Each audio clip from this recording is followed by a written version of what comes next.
In this video I will show you how to get random numbers in Microsoft Excel. So type here like sub1, sub2 and sub3. For example, you need the random numbers here.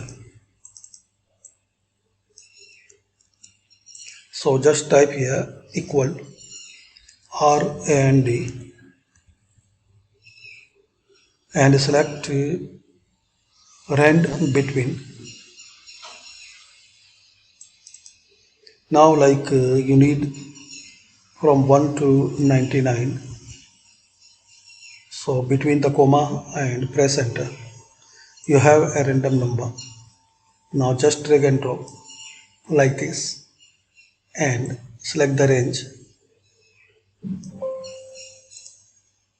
So you will get this random number.